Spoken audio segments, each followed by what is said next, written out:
one of the things we're doing is reviewing input-output tables. And then we're going to apply the tables and the patterns to algebraic equations that match the input-output table. So when you guys did this in 3rd grade, you had to tell your teacher what the rule was. In 4th grade, they changed it to input and output. In 5th grade, some of the material I find says input, output. Some of it doesn't have anything. It will just say X and Y. I will tell you right now, a lot of the Go Math stuff still uses different letters to represent X and Y. You'll see A and C and P and Q and W and T. But it's eventually going to be where the input will be X, your output will be Y. If I show you a table like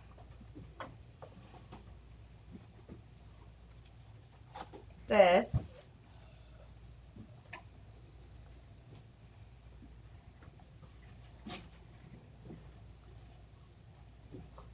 what do you immediately think of when I write that out, Colin?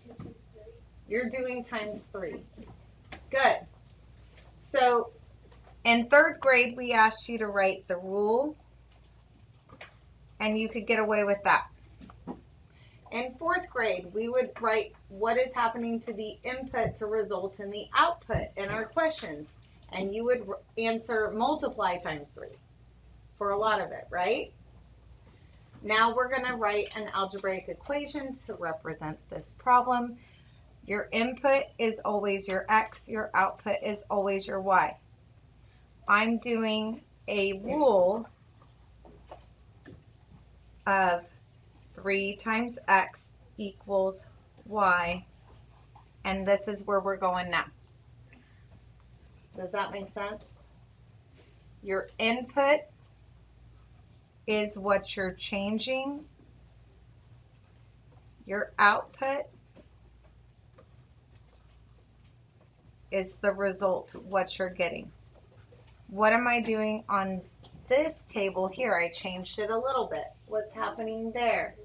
Brooks? Adding 10. Adding 10. So I would write for my rule X plus 10 equals Y, and I'm done. Does this make sense?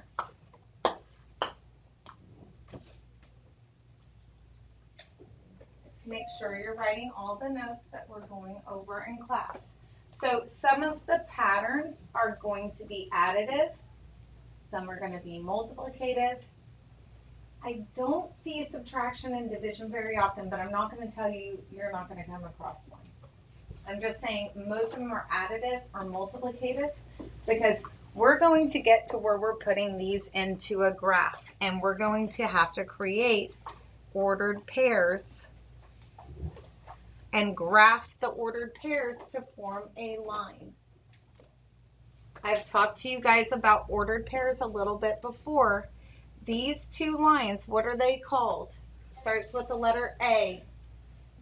Callie? It's not an array. Arrays for multiplication. Thank you, Sydney, for raising your... Yeah, these are axes, but we'll call them, this is the X axis, and this is the Y axis. You're going to see as we get to where we're graphing these, if my rule is multiplicative, and that sounds weird, you're just writing multiply, but you're stopping at the Y and you're adding ICATIVE. Multiplicative means that I'm multiplying to change my input and get my output. Multiplicative patterns always start here at 0, 0. This is called the origin.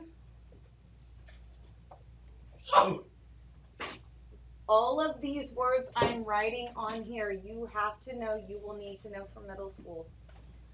Multiplicative patterns always start at the origin. Why do you think that is? Thank you, with your hand up. Yes? Because you go up. Nope, that's not what I'm looking for. Think about what's happening with my patterns if I'm multiplying. Why would I start at 0, 0 for a multiplicative pattern? Because it's this times this. Yes? Because it's like this times this. This times this. Explain it in different words. I think you're on. So it'd be like 1 and 2.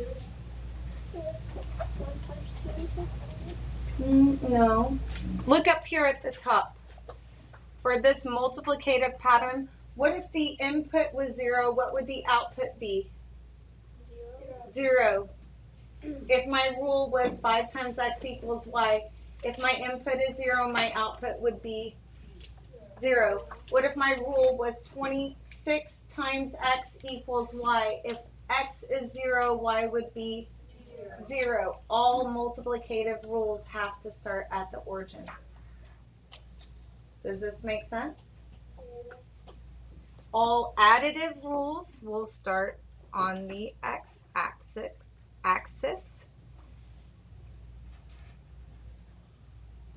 These are going to show additive patterns because if input is 0, output is 10. If I graph this, I'm going to go over 0, up 10, and my first coordinate is going to be 0, 10, and I'm going to show ordered pairs of 0, 10, 1, 11, 2, 12, 3, 13. Does this make sense? Yes. This part that I'm teaching you, I'm pre-teaching you for the next module, but I like to start talking about it here. So when I get to the next module, you're going to be like, oh yeah, you already taught us that. But the words you guys have to know, you have to get the vocabulary down. Does this make sense? Some questions will say, your rule is 4 times A equals T. On this one, they didn't use X and Y because they like to use different letters to represent variables still for your 5th grade math. But what's my input in 4A equals T? What's my input? Is it A or T? With your hand up, Savannah. A. A, because that's what I'm changing, and T is what I'm getting. Okay, your input's going to be what you're changing. Your output is going to be what the answer is. Most of the time it's going to be the sum or the product. So if I give you this and I say, give me 4 ordered pairs, and I don't tell you what to start with, I just want a graph showing 4 inputs and outputs. This is what I want you to do.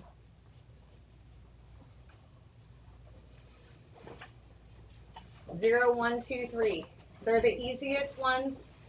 I also seen some things ask for the first 5 ordered pairs. 0, 1, 2, 3, 4. It's that easy. 4 times 0 is 0. 1 times 4 is 4. 4 times 2 is 8. 3 times 4 is 4 times 4 is 16. Is this rule additive or multiplicative? Multiplicative. Multiplicative because you're multiplying. No brainer, right? I could probably give you this test tomorrow and y'all would do well on it.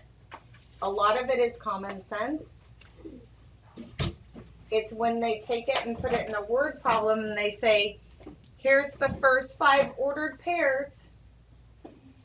If A is 36, what would T result in? What would you do to find that solution? If A is 36, how would I find T? What math problem would I write down right now on my paper? Colin?